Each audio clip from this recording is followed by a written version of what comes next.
Do this, man.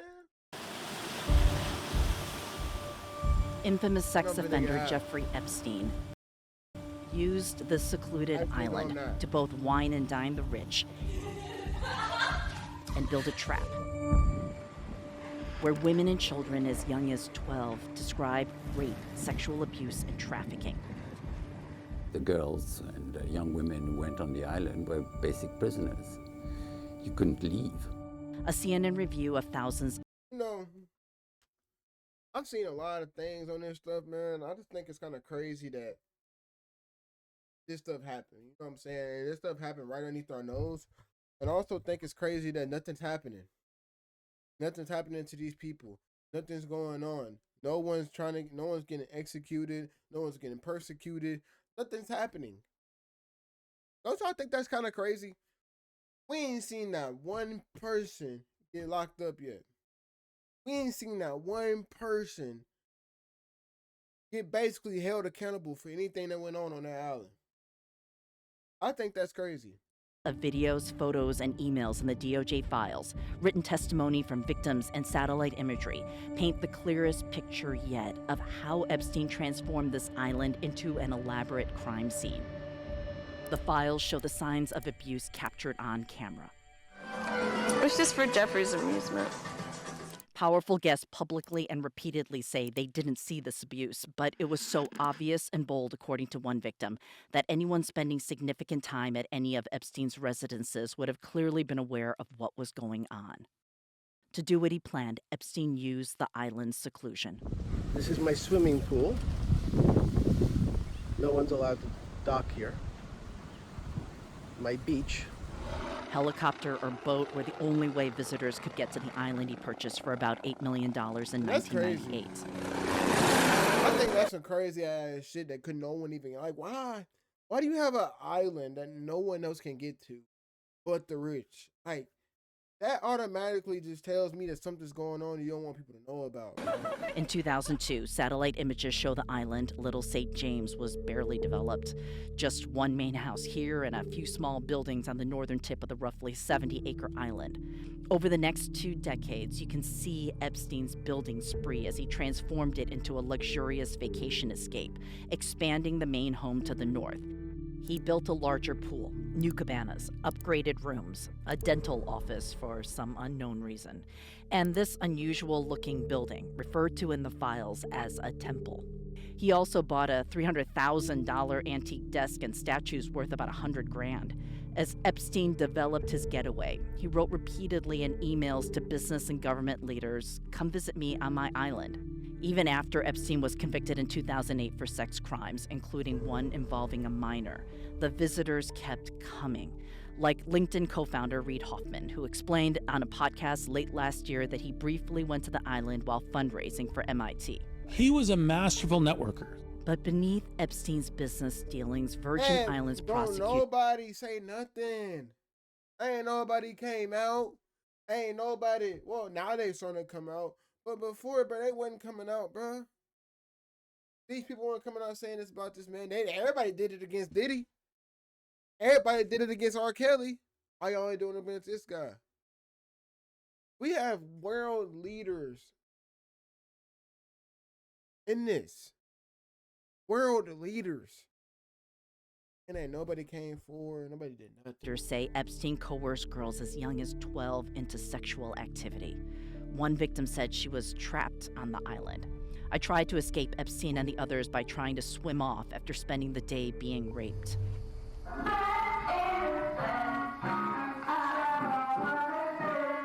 Epstein's home decor even showed signs of his crimes. There were bunk beds. And I said to him, "Oh my God, are you expecting grandchildren?" And he said, "No, these are for the girls." We spoke with architect and interior designer Robert Couturier. He was hired by Epstein to work on the island. He backed out of the project after a few months and then told the FBI this is what Epstein instructed. Especially for the bunk rooms, they had to be for girls. They had to be for girls. There's hence pink and these sorts of things. So there's no mistaking this wasn't for women. There's no mistaking. You don't put women on bunk beds, I'm sorry. unless you are in some youth hostel somewhere, but you don't have guest rooms with bunk And beds he's for right. ladies. Bro, you ain't never seen no grown ass woman sleeping on the damn bunk bed. When have you ever seen that? We done seen women sleep on regular beds all the time. You ain't never seen a grown ass woman. Bro, when have you ever went over a grown ass woman's house and seen them sleeping over a bunk bed? Come on now. I ain't doing that. And inside the house, there was another little room with computers. And I said, what is this room? And he said, this room is for the girls when they have fun. And they play with their computers. The whole house was very odd because we were on the beach and the house had heavy dark curtains everywhere. The windows were never really opened. It felt terrible. And he also asked me, he said, I want to build a big TV room, a movie cinema underneath the pool, and I will furnish it with beds. Everybody knew what was happening on that island. Even his staff, people worked for him. A former Nobody staffer came said out. the main home had many pictures of young girls, some topless, looking about 15 to 16 years old.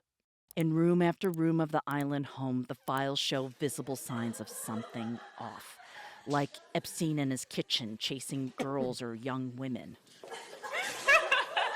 And his staff noticed. A former chef said every hour Epstein would take a girl down to his master bedroom, then order his maid to clean up. Another staffer worried about Epstein's guests.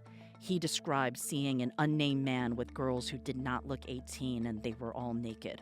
He also told the FBI he saw then Prince Andrew grinding against some young girl in the pool. UK authorities Prince arrested Andrew? Andrew last month, saying they're reviewing claims he shared sensitive government information with Epstein. Andrew was released and denies he did anything wrong. Victims say visitors could have seen all this as early as the mid-2000s. One victim described a 2007 visit by Google co-founder Sergey Brin and then fiancé and 23andMe co-founder Anne Wojcicki. They observed that we did not speak and that we remained mute. Sergey and Anne witnessed our souls and bodies riddled with fear. They said nothing. They did nothing. A man That's who looks crazy. like Brin, about the same age as he was in 2007, is seen in this picture in the DOJ files, though it is undated. Former head of Victoria's Secret, Les Wexner, described his visit in a video deposition.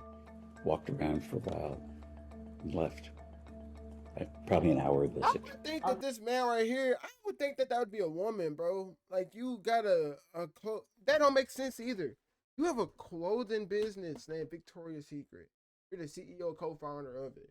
You sell women's clothes, women's panties, bras, women's garments. Don't y'all find that a little bit weird? I thought it was always like a female over this shit. Don't y'all find it just like a little bit weird? That bro? trip, do you recall seeing any prominent figures on the island? No, it was a pretty crummy island. After Epstein's 2008 sex crimes conviction, an email shows the Sultan from the United Arab Emirates, Ahmed bin Sulayem, paid a visit. The Sultan separately traded lewd emails with Epstein, telling him he was going to sample a fresh 100% female Russian at my yacht. Howard Lutnick, now Trump's Commerce Secretary, dropped by in 2012. He's seen here in this undated photo. Lutnick said last month he saw nothing concerning. We had lunch on the island. That is true, for an hour, and we left with all of my children. Bro, let's be honest, bro. Why would you come out and say this? As a world leader, why would you come out and say this? If you're a part of the higher ups, why would you come out and say this? Come on now. Of course they're going to say this. Of course they're going to deny it. So they can keep it going. They're weird, bro. My nannies and my wife, all together, we were on family vacation. What do you think about the people who did go to the island and say they never saw anything? Listen, I think you can decide that you're blind. You can decide that you only want to see what you want to see. I think it's a decision that you make. But the idea that a person would go to that island and not see something weird is impossible to me. For me to have seen it, everybody else had to see it. When you think back to how obvious it was to you, do you wonder about, no one saying anything back then? I've been wondering for the last 15 years. if in 2010 I knew it and we all knew it and I was interrogated and then nothing happened, and that he died in 2019 having perpetrated more crimes from 2010 to 2019, and that we could have saved so many young women that wouldn't have had to go through what they went through. It is true.